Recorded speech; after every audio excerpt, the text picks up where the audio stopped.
Thibaut, it's good to have you here for the first earnings report.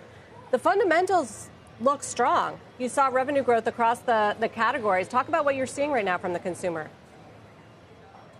Yeah, good morning, Sarah. Good morning, David. Good to see you, and thank you for having me. A strong debut for Kenvue indeed. Very strong quarter, $4 billion in revenue, 7.7% organic growth. Probably one of the strongest quarters in our 135-year history. We saw strong growth across our portfolio, across our geographies, strong demand for iconic brands like Tylenol, Neutrogena, Motrin, and so many others. So very strong quarter. All credit goes to the team. Shows the resilience of the consumer health space, the power of our portfolio of brands. So very pleased with our results, but also very confident in our future. And we also announced this morning our very first dividend as Kenvue, initiating our dividend payment program with a 20-cent dividend for the third quarter. So a big day for Kenvue, yes. Well, Thibaut, then, some people may be surprised to see the chart on the screen next to you, which shows the stock is down. Is that a result of the announcement from J&J that it will be pursuing an exchange offer for the 89.6% that it owns of the company in what might be, as soon as they say, I guess, the coming days?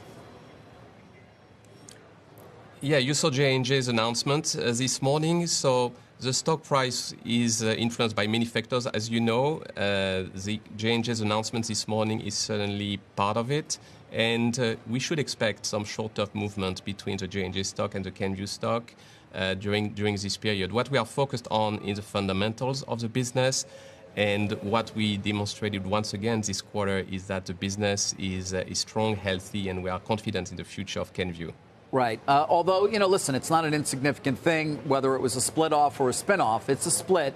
You are potentially going to end up with shareholders then who actually want to own your shares, which is, I would assume, you view positively, instead of in a spinoff then being forced on some shareholders who then sell. Can you comment on what your expectations are for your shareholder base after the exchange offer?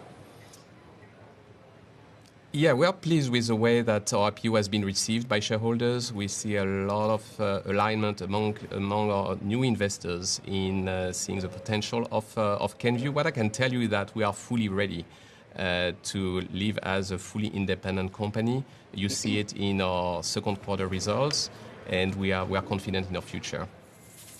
So on the fundamentals, some might quibble with the gross margins, which were lower than last year's number at 57.5%. I think you still point to the stronger dollar and the higher materials costs. Both of those things should start to help you going forward, shouldn't they?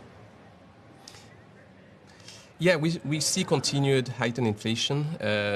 We also see some volatility in FX.